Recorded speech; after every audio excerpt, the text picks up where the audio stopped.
Thanks for coming. So the presentation, I'm going to do a presentation. There's a PowerPoint which has already tried to get away from me, which is about 25 minutes, just under 25 minutes long. I'm going to read a text that fits along with it in some sense. And yeah, so as Rachel said, it's about 25 minutes, so then we'll have a little bit of time at the end to talk about it, or I can answer some questions or take some questions or responses. And then Sarah will do her presentation starting about 7:15. Can everybody hear me okay? So Rachel's good. Thank you. And so this piece is working with the idea of an emblem, and emblems were, if I was going to do a kind of pop cultural way of thinking of them, they were popular in the 16th, 17th centuries across Europe and were something between a kind of brand or logo, a meme, and a tarot deck. So I'll maybe come back to that afterwards. So I'm going to read, there are 9 sections, so you can count them down if you're thinking this is going on a bit. When we get to 8, we'll be nearly to the end. So I'm going to start now. And so just make that smaller and set this off. 1, beacon that yields the desired pattern of annual consumption while working for every pound that was being put in the collection plate. As a title used exclusively by rulers, the glyphs render the particular badge invisible, as is the enforced consumption of services and the invasiveness of the collection procedure in this specific musical sense. The perfect home, the perfect hairdo, the best quality products from around the world. You see them, you want them, you can have them. These fruits, spices, teas, preserves are brought to you by well-established trade routes, laid down in past centuries, worn in well by ships, cargoes of people and cargoes of stuff, grand imperial stores, extractions and or abstractions. They arrive at your door, they manifest on your table, they appear in your bowl. A party look, an occasion, something to bring out your best for, looking your best, the good china, setting the table with bits and pieces, the full set, fully set up, organizing these, presenting in proper order, knowing what goes with what and what goes where, minding your P's and Q's, knowing your arse from your elbow. And how did you learn this? Oh, I just know, it's passed down, passed on, it's innate, goes with the territory, the mapping and occupation of territory. Flags of the world in alphabetical order. This disrupts their spatial and political relationships, but organizes them in a way to allow someone to tick them off. Been there, done that, seen that one, but that one is out of date. That one's disappeared. It's no longer on the map. Somewhere to aspire to, a future destination if it's still there and not underwater. 2, breadcrumb develops a concrete alternative concerning demand via a rather comprehensive collection of the conditions of confinement and or the portrait of the reigning monarch. The time path of aggregate consumption, which the museum funded through the sale of its coin collection, is more than a loose cue, but also serves as a kind of calling card for the artist himself. Patterns of repetition bringing things into relationship, belonging together because they are alike, are familiar, related. Gathering things into classes, orders, systems, whether manufactured or natural, organic or inorganic, animal, vegetable, mineral. collectible things set apart by rarity, by status, titled and ennobled, given some mark of rank, an indicator of superiority. Check underneath for a logo, a maker's mark, that certain sign of authenticity. Holding the object in that moment of decision, whether to add it to a collection, the others I already have, to allow it in, incorporating it into an existing set, extending and expanding the set through this incorporation, ingesting, consuming, bringing this inside, making it part of what is already in place. I'm handling it with confidence. I can afford this. I want this. I can have this.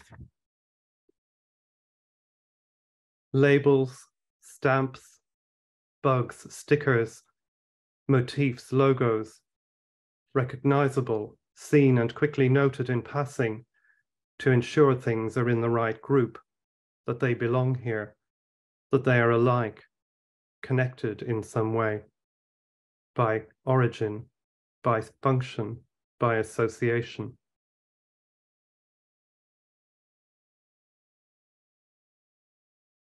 Three, in an accompanying text, abstract concepts are personified by a person, typically a woman, whose collection made no impact. Escutcheon suggests less competition for prestige within the society, condoning their excessive consumption of a wide variety of consumer goods, gathered, collected, and exhibited in galleries. Harvest abundance gathered in, piled up on show to demonstrate variety, diversity in bright colors, decorative foods that may end up only being for show, a mere decoration, wasting in a bowl to form some autumn, fall, Thanksgiving ornament. The produce of a new world, evidence of colonization, expansion, evidence of conspicuous consumption that has progressed beyond need and can squander resources on such pretty comestibles. Polished stones, gems displayed against a dark ground to show their brightness, their glint, gleam, and glitter. These tiny pebbles, pulled from the earth, mined and blasted and crushed and cut and polished and sharpened, valued for rarity, classified as special, rewards or decorations for the loved one, the desired, the honored, the maintained, amassed, collected, piled up in vaults or boxes, hoarded for symbolic warmth. Piece together hexagons reusing fabric in a once sufficient utilitarian saving of scraps for making new. Now a pretty hobby with materials generated in collections coordinated, curated specifically for patching. Beyond necessity, into play or dalliance, crafting as a display of leisure, as an indication of surplus time, instead of the management of limited materials.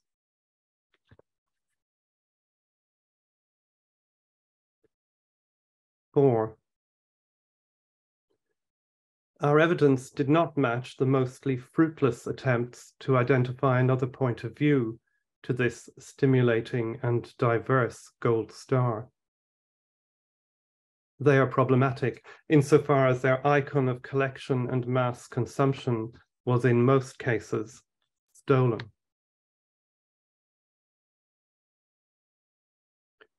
Put together a collection of plants, gather them, and order by type. Let's try cacti. They don't require too much looking after, and they can seem a bit exotic, a little out of the ordinary, but not too much. Neatly potted and labeled and sitting in a tray, a bit of the world in your office. Something imported, shipped, trafficked here for your enjoyment, curiosity, entertainment. Assembling an outfit, putting the parts together to achieve a look, a style that's yours, that you can carry off. It suits you, it does. Making a present to yourself because you deserve it. Neatly wrapped and packaged to ensure you maintain a sense of self, supported by items you buy, things you have, stuff you get. Regalia in a complex set, they all belong together, but you can't wear them all at once or have them on together. Too heavy, laden with symbolism, with history, with meaning, dragged here from all over, piled up on maroon velvet, heaps of stones, shiny ones, all now part of this one collection, acquired, inherited, stolen, set and trimmed.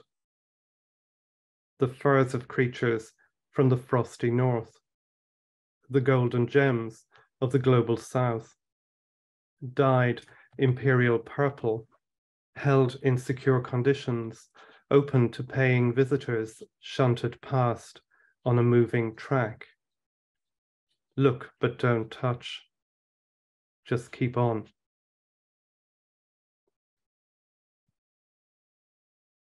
Five. The outstanding ethnographic collection presents a freak of nature, becomes the ideogram of changing patterns of consumption.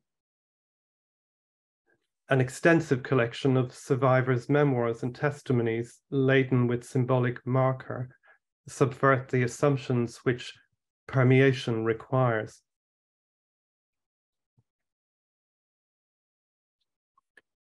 Gathered on shelves, on surfaces filling the space, assorted vessels, containers, cups, vases, urns, dishes, jugs, flagons, flasks, in different styles, materials, periods, origins, are here lifted out of context, shorn of memories, available to form new attachments, new connections, to fit in with others into redefined belonging, becoming part of another set or formation.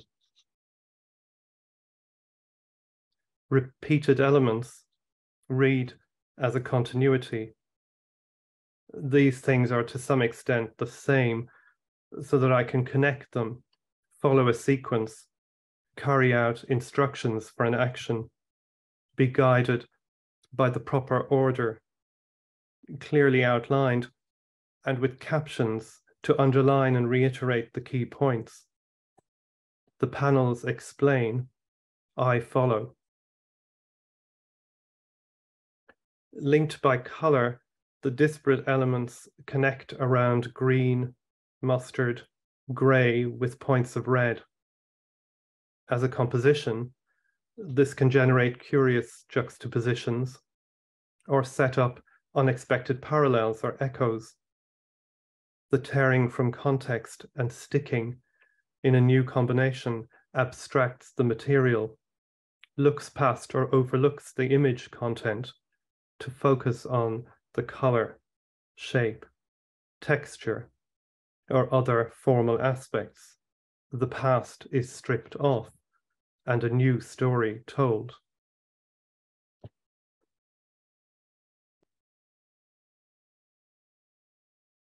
Six. In this case, the individual mascot must balance future consumption and accumulated moderate resistances to a small but growing collection. They had forgotten private consumption is positive, a monogram that they had quilted for many years.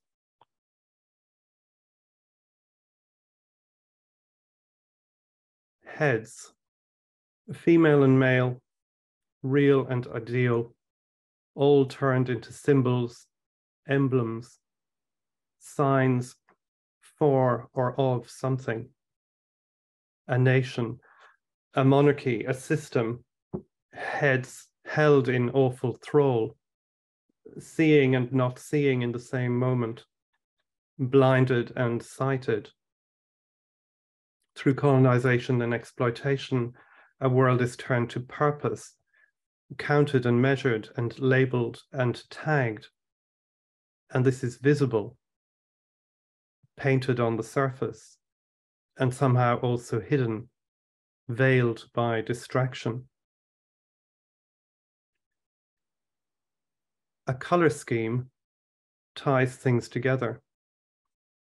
Colors drawn together into families or groups, those that are felt to belong together or to fit or sit closely or in harmony.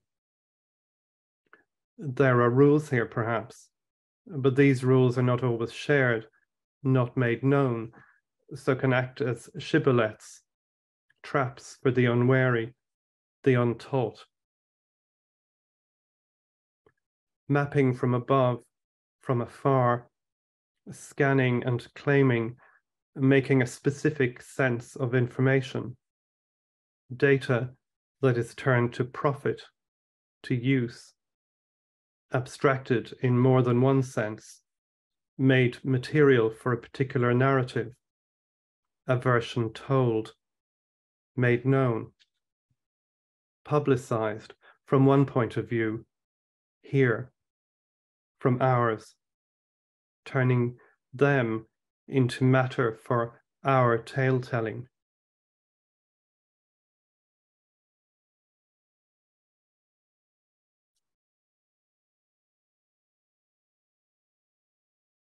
Seven. These symbols functioned as a nod to the regular consumption of our capital. Transfer overshadows the growth of the data accumulated by archaeologists. They collected police emblems or ornamental shoes, and the result is a heterogeneous pointer for those who earned the right to wear them.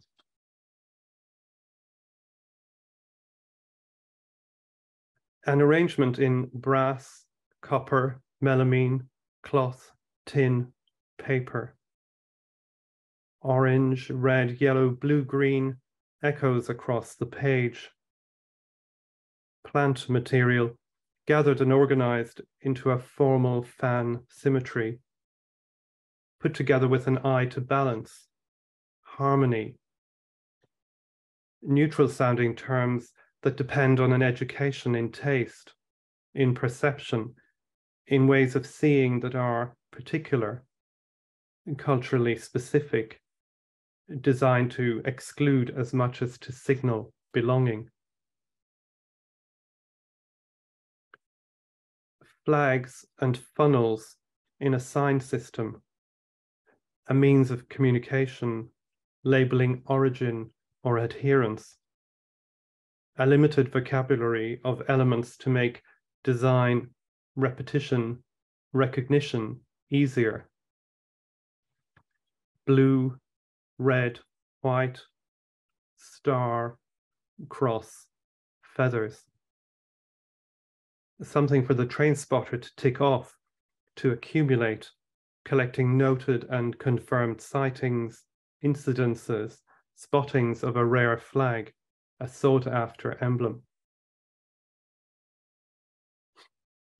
An ordered display of potential purchases of produce, production, models and lines, what is offered on offer, available to you, the purchaser, the consumer. Want this, get this, have this, include it in your life.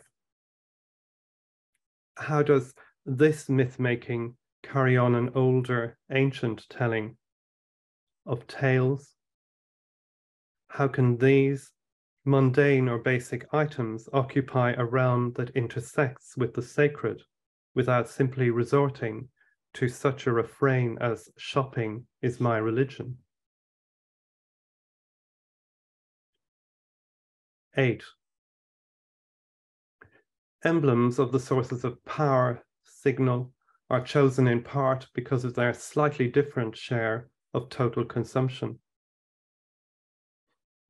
He prepared the butterflies and moths purchased for preservation as a status symbol, but this is not publicly accessible.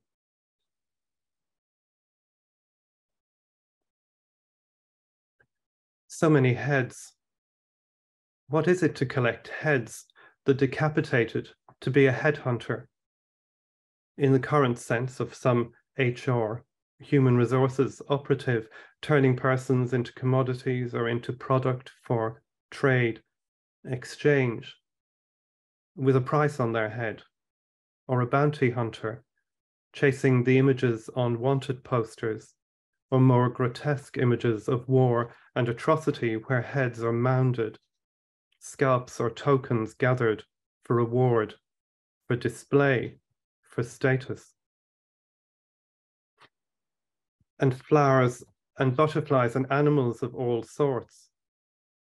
A bull's head with wide, sharp horns, monochrome in brown against a paler tone of the same brown, a harness showing across his nose and running behind his ear, cut off in a curved, softened line behind his shoulders, emblematic of a state, a people, representing their fate, their faith in their strength and tenacity, their breaking of this country and subduing it and its people.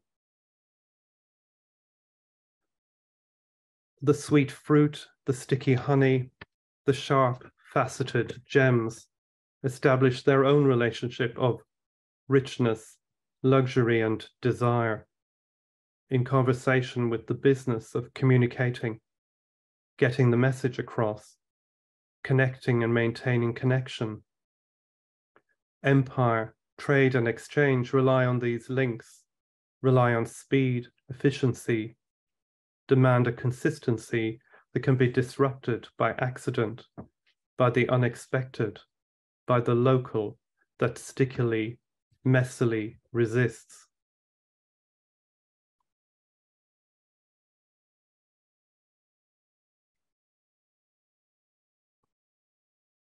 Nine, the translatability of the token suggests the correlation between systematic collection and analysis as seen through arts and craft. Here, the fantastical torch predicts a raging tide of information and opinions intended for immediate consumption.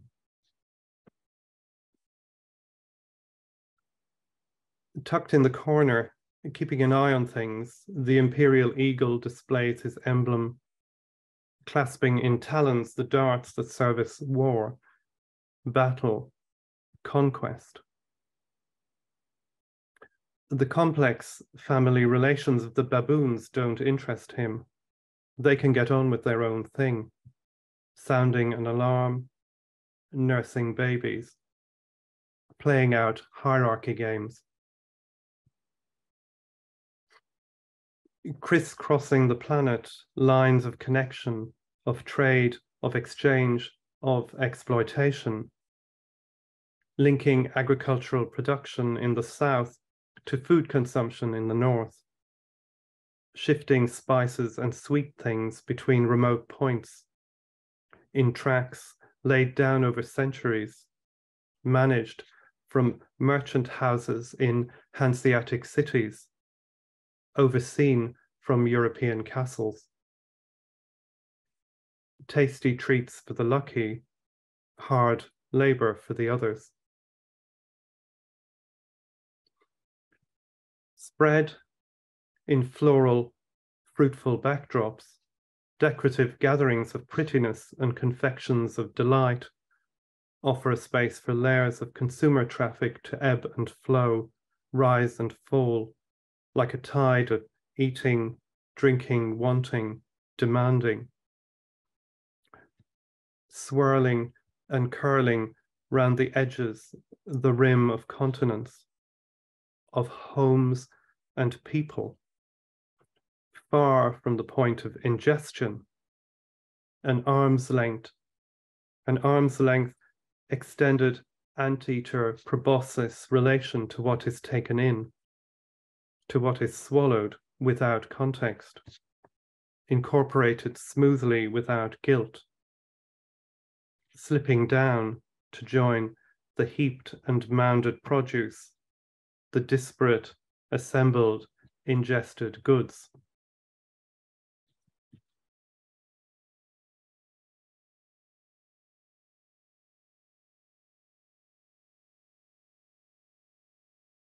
Thank you.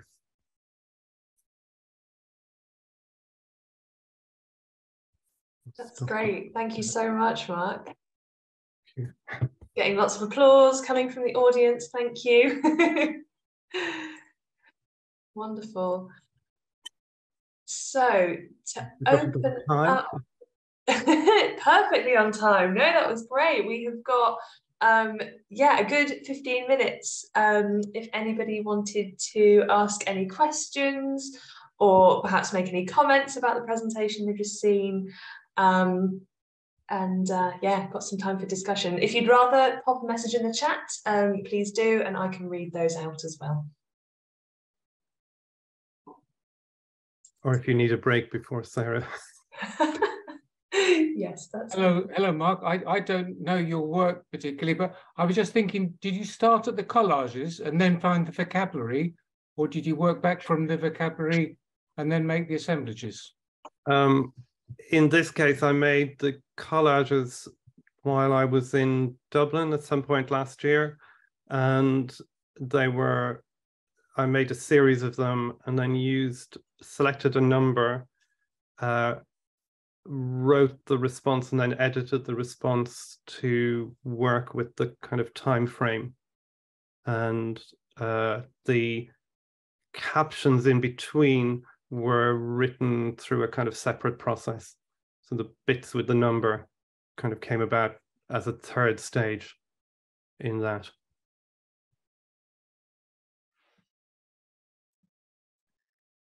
I have a question. Actually, Alan's question was one of my questions, so I'm glad that you asked that, Alan, and that's really informative how you put that together, because they seem almost seamless, the image and the text, the way they work so well together, and it's very difficult to see which is coming first. But my question was, you've frequently moved or sort of reconsidered 16th, 17th, even 18th century kind of items of cultural production, such as blazons, emblems, etc., and tokens even. And then in this one, you're kind of linking them together to make these taxonomies, which are also very much of that kind of early modern period. And I'm wondering what the drive is towards this kind of looking into historical cultural artifacts and then moving them into the very, very contemporary context with your writing. How that functions, the relation to history, really is what the question is about.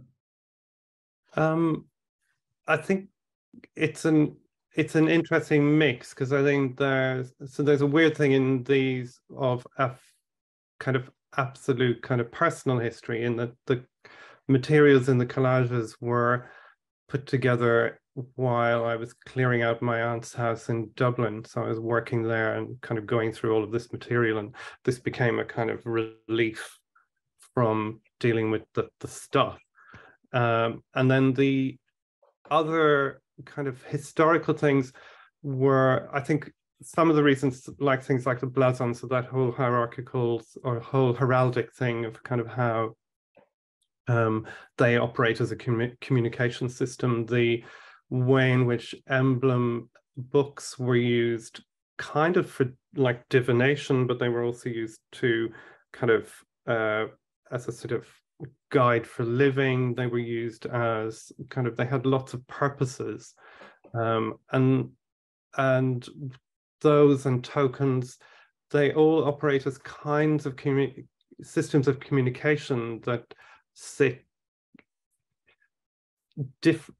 in a skewed relationship to language. So the heraldic, so family shields and stuff like that, on one level seem to communicate very clearly ownership or belonging or family relations, but then they would also be open to interpretation and open to, there was kind of space for miscommunication or space for alternative readings. And emblems sort of set that up, so they lead to like contemporary company logos, like for banks or for publishing houses. Lots of those like refer back to emblems from the 17th century, and on one level kind of seem like a mark of confirmation, certainty, authenticity, reassurance.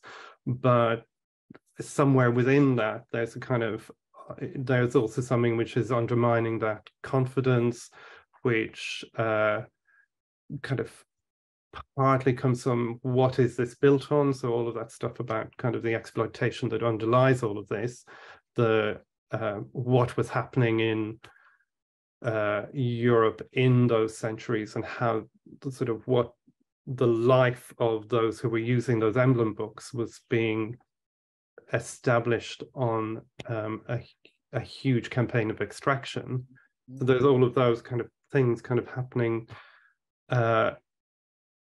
within them, and then they're kind of more contemporary, like I kind of on one level playfully mentioned at the beginning, things like memes or kind of brands and identities and flags and whatever that we kind of currently are engaged with in kind of culturally, ways of identifying, ways of claiming belonging and adherence that kind of again are shifting and slippery.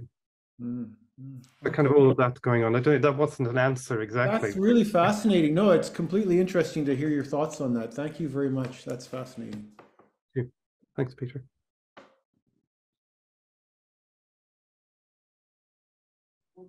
We've had a few other comments in the chat coming in as well, Mark, to thank you for that, and also to say about how I think a lot of people are going to be taking, because you've delivered so much information, kind of taking that away, having a think about it, maybe even posing some questions a bit later on, perhaps once Sarah's done her presentation as well.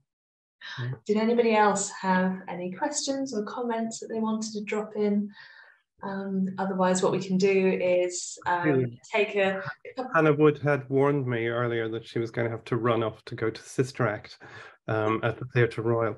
But yes, which has appeared in the chat. So she has made her departure for that. But right. You know, what a preamble! What a setup! Yes, that's wonderful. Thank you so much, Mark. You're welcome. Thank you. Thank you. So Sarah will be starting her presentation in just a few minutes' time. We'll give everybody a chance to stretch their legs, have a breather, maybe even pop some more questions in the chat for Mark. But yes, we'll have the next presentation in around 5 minutes' time. So feel free to, you can hang here with me, you can go and stretch your legs, go and make a cup of tea, whatever it is you'd like to do. We'll come back in a few minutes. So without further ado, I am going to hand over to our second speaker who has joined us this evening, who is Sarah Trotter. Thank you so much, Sarah. I'm going to hand over to you. Hi everyone, thank you all for joining us tonight and for taking some time out of your evenings. So my first half of my event is going to be a talk, a rough outline of my practice as synesthesia and other creatives and artists who experience this through their process.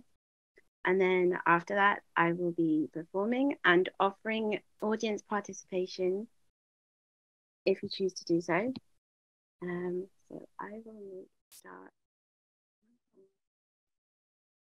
I'm so sorry to interrupt, Sarah. You might just want to speak just a little bit louder. Your audio is just a smidge quiet. Okay, thank you. How about now? Perfect. Thank you. That's great.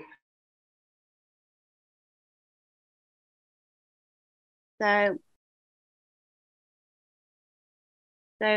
I am an intersensory artist, a Reiki practitioner and creative support worker, and I experiment and explore a lot around how we communicate with each other and the world around us. And throughout, I'd say the last 8 or 9 months or so, I've been exploring an immersive side of my creative practice, which has including merging of the senses, and in particular is translating the music and painting, which is called chromesthesia. So I'm just going to give you a brief outline of what synesthesia is. Some of you might know of it, some of you may not. So it is a neuropsychological phenomena where a person experiences one sense or another. So for example, seeing music as colors or shapes, or tasting specifically words. For example, some people might think of Alan as the taste of apple, or others could sense the letter S as a magenta color or as a grape scent. The origins of the word synesthesia are from Greek. So the word syn is translated to union, and aesthesis is translated I'll come down on that. As perception and sensation. So combined, that means a unified perception or sensation. About 2/3 of our genes are expressed in the brain, and these genes can be transcribed under influences in many ways, for example, environmental, societal, and behavioral. If one person has synesthesia, this allows a 50% chance of having multiple different types that are simultaneously active in other areas of the brain. Audiomotor synesthesia is one of the rarest types of synesthesia, which is when sound triggers a sensation of movement or of a striking posture. For example, different vibrations of sound baselines can trigger multiple movement responses in such a way that can be felt involuntarily and intuitively and abstractly. So there is a wide discussion around whether creatives can develop synesthesia through their own practice via spiritual influences. This discussion relates to art theorists and artists such as Wassily Kandinsky, is well known for his movement and findings concerning the spiritual in art, and how music and painting can be intertwined. For me, that book is one of the most inspiring books I've read on this topic, as it resonated hugely with my own practice and how I perceive the world. I feel and show, as well as other creatives who I mention later in the conversation, that combining music and painting together gives a timeless and deeply meaningful and highly expressive piece of work.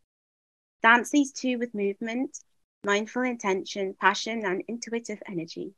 Then it creates a wider level of artistic inclusion, collaboration, and composition, with an immersive sense of unity, embodiment that expresses spiritual, multiple perspectives, energy, and offers varied translations and meanings of the piece.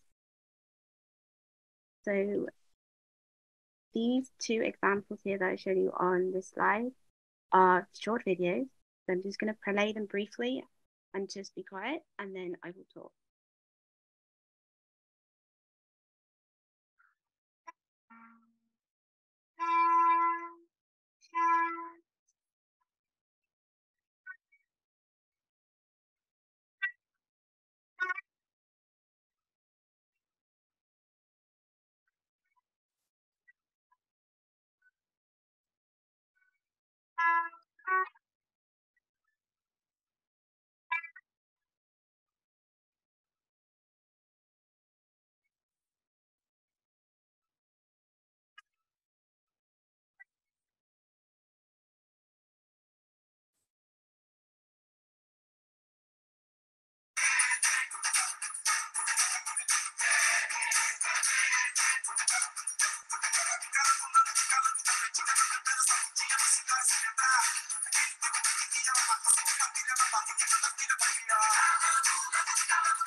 So these two audio visuals, they show that whilst the sound is being created, so I feel and hear the sounds and their vibrations while simultaneously translating with movement and a line creator, whether that's pastels or shapes on my arms and movement. And it's very intuitively created and done. So I tend not to think about anything. It's just very creative at the moment and spontaneous.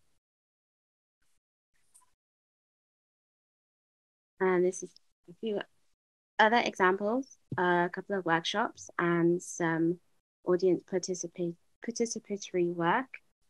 To the left through here, this is some examples of a workshop that I hosted and facilitated, but I wanted to learn a bit more about how others would engage with this kind of perception. And during the workshop, I tried to encourage them just to purely to hear the sounds and shapes, it's nothing else. And at the end of the workshop, we had quite a large body of work and about 6 musicians played, and it was very, the shape was a circle, it's very cyclical and quite a unified experience, I think, for everyone. To the right, these two, the top and the bottom, these are responsive and research and development of live and recorded music. And they are purely done with watercolors, gouache, acrylic, and pastels. You see some of the finer lines here are the high notes, the high pitch, the larger brush strokes that you can see, or the more watery colored filled areas are the long and deep notes. And there is some more examples. The left and the right images, they have been taken during mid-performance, and they're collaborative with lots of different genres of music.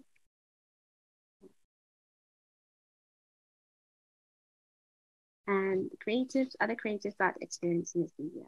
I've just noted down a few, but there are plenty more out there. So I'm going to go in depth with the dancer Isadora Duncan, Melissa McCracken, and Wasabi Kandinsky. So Duncan, there's a great discussion over whether Duncan actually had some kind of synesthesia. It's been mentioned that possibly she had the audio motor type. She was known as the mother of modern dance, and the action of her and the movement of her dance was very free-flowing, barefoot, spontaneous, and had great influences from the Greeks, so beauty, philosophy, and humanity. I think that the purity of her spirit of her dance and movement is really inspired by her own sense of self-expression that offers empowerment and shows benefits of this kind of movement that has within the body, the mind, and the soul. So the next artist, she's a painter. She's called Melissa McCracken, and she first discovered she was a synesthete when she was 12. She has this version called chromesthesia, and where she processes music as colors. And the way that she blends and uses her shape of the colors and the oil on the canvas is really, really meditative. She has a couple of videos which are actually on her website. I haven't had time to share them with you, but if you go and check it out, I will highly recommend. It really alters your perspective of how you look at other pieces of artwork. Yeah. Finally, Wassily Kandinsky. He was a Russian painter and art theorist and really, really influential. He was known for his writings concerning spiritual art. So when Kandinsky experienced live music of Schoenberg, this really shifted his perspective and created a change with his own creative practice So much so that he shortly created a piece which is called Impression Free, which is noted on the side, with oil on canvas, which is his artistic expression of the 3 piano pieces on Opus 11. He was really influential, another reason why he revolutionized how art was perceived, and he created his own abstract language, which is really inspirational. And he felt that color is a power which directly influences the soul. So this brings me on to offering out whether you'd like to join in with my performance. I genuinely believe that we all have the ability to merge our senses and feel a deeper level of connectedness with them. So all you need is a piece of paper, a pen, a paintbrush, or anything you have at hand that can make marks. So during the performance itself, I'll be creating and listening to the sounds and feeling, moving and touching and translating them into colors, waves, energy, and vibration. So I'd like you to clear your mind if you can. Be present with your inner and outer selves. And if it helps you feel relaxed during the performance, try to focus on the energy and the vibration and the interplay of shapes and sounds that are created just by the movement and the color, not necessarily the whole performance itself. Thank you very much. Thank you, Sarah. Right, I'm just going to rearrange, and then. Did you want to exit the screen sharing, Sarah? And then what I can do is I can pin you so that we can see you on our screen. Yeah. Amazing. So let's go ahead.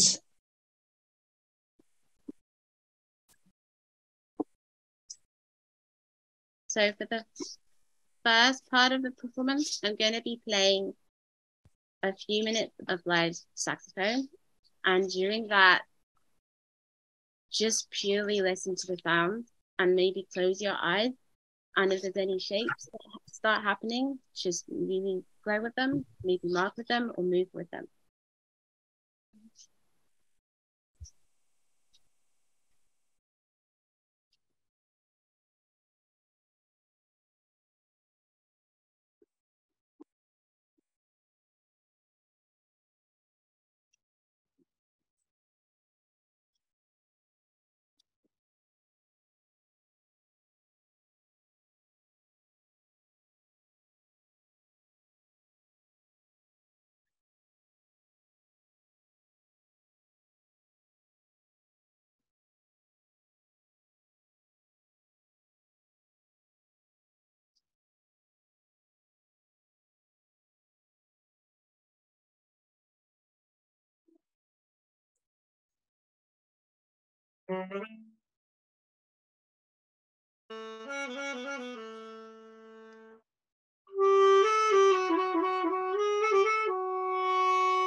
Okay, and now I'm going to start playing some music, and then feel free to carry on painting and movement whilst I paint and move with the chosen music. I will get back to doing.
I wanna tell you how over and over real love feels like walking on water. I wanna tell you we'll be here forever. Real love feels like walking on water.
I wanna tell you how over and over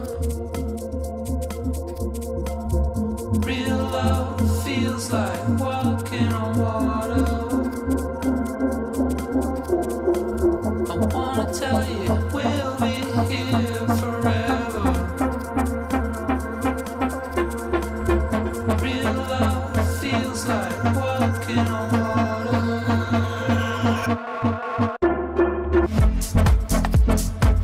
Something's never ends.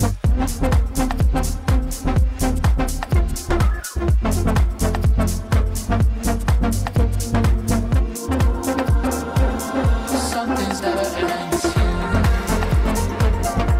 beside me.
Hello. Hello, Sarah. Hear me? That was great. Thank you so much. Oh, wow. Oh, we've got some drawings being shown. Oh, hang on. Okay. If you have drawings and things, I have a little thing that you can, just sorting out technical stuff. Amazing. We've had some applause. Let's get back into. So I have, oh yeah, so the music that I play, the first half, which is about 10 minutes, no, 8, 6, 7 minutes long. Anyway, the first one was a collaboration with Carly Seller, OCH, and myself. And then the next one, which is called Sao Paulo. Yeah. If you like them, I can send the slides if anybody wants. And yes, so you can share your work with me, which I would love. There's a Google Drive folder link. And yeah, or you can Instagram me. Any questions at all, or how did everyone feel?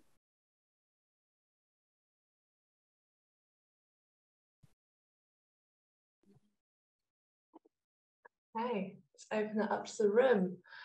I found that was a lovely opportunity to move my body. I started drawing and then I thought, actually, no, this feels much more kind of physical for me. So that was really lovely. Katie's just popped a thing in the chat to say, enjoyed listening through my hands. Amazing, yes. It's lovely. That's really interesting. That's really cool. Well, thank you so much for sharing the pieces that you did. Thank you for holding the space. I did have a question, Sarah. I wondered if there was any particular type of music that really resonated with you in particular, whether you found that acoustics or vocals or percussion, is there anything in particular that you're really drawn to or really like to respond to? Yes, I love the saxophone and also percussion, particularly drums. Love doll drums, anything with a bass. And not necessarily, that doesn't necessarily have a sound, but the vibrations can give a deeper, it feels more embodying really with the vibrations of it. Yeah. And there's some multi-instrumental as well, mixed with very soft lyrics, but yeah. No, that's great. Thank you. It was really nice to have the variety of different types of music there as well. It kind of they flowed really nicely, I thought. Yes, yeah. I enjoy mixing the playlist as well. I think it's quite alternative angle to all of these. And it gives a contrast to a painting as well. Yeah. Definitely. Thank you. I've got some more comments in the chat here. Nicola really enjoyed the experience. Thank you, Sarah. Marcus said this has felt like a very nice contrast to Mark's presentation. Yours being so much about the body versus the headspace that Mark was working in. Monica said, oh, I'm not sure if I can pronounce this word, so do forgive me. Kandinsky was a theosophist? Theosophist? Okay. Monica, can I invite you to read this? Because I'm not sure that I can do the justice of these names. Kandinsky was a theosophist, which was an idea of the sort of root of all religion. And Helen Blavatsky, at the time that Kandinsky was writing his book, was the main theosophist at the time. I think it kind of originated with her. And she wrote a book called The Secret Doctrine that Einstein was reading in the later part of his life at the time that he was thinking about unified field theory. And I was just thinking that the whole idea of synesthesia and all of the senses being connected and unified field theory had a kind of connection, and I thought it was very interesting. Thank you. Thank you for sharing. That's really interesting. I like the connection. Yeah, yes, it's kind of exciting. Yes, yes.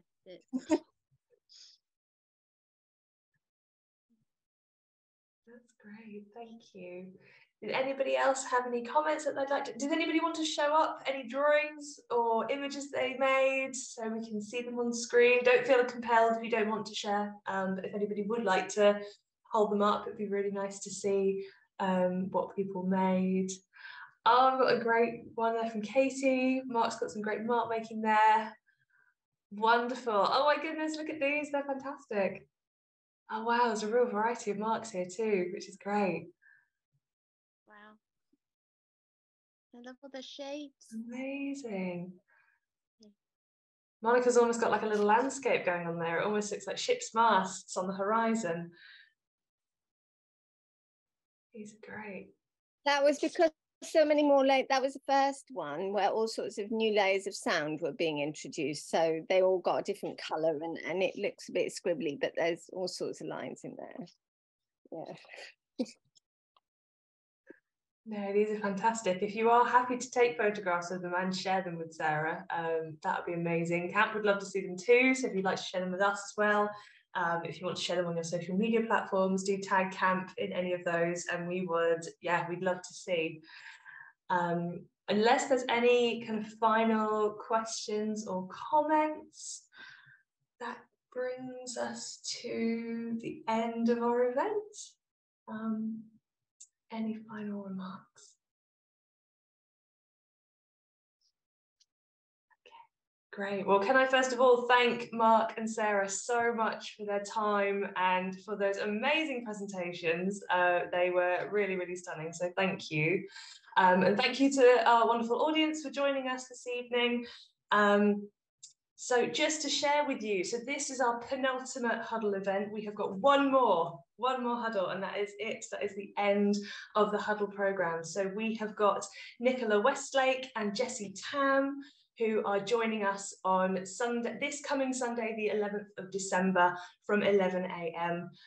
So we have got, Nicola and Jessie will be joining us. Nicola is doing a talk about Yuletide trees and symbolism and folklore in Plymouth, and then we've also got Jessie, who is an artist based in Manchester, originally from Hong Kong, who is going to be talking about her collective, The Struggling Artists.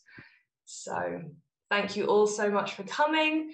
Please do share any feedback, any comments with us as well. We would love to hear, and hopefully look forward to seeing you on Sunday the 11th for our final Huddle event. Thank you all so much for coming. Take care. Enjoy the rest of your evening. Thank you all so much. Bye. Bye everyone. Take care.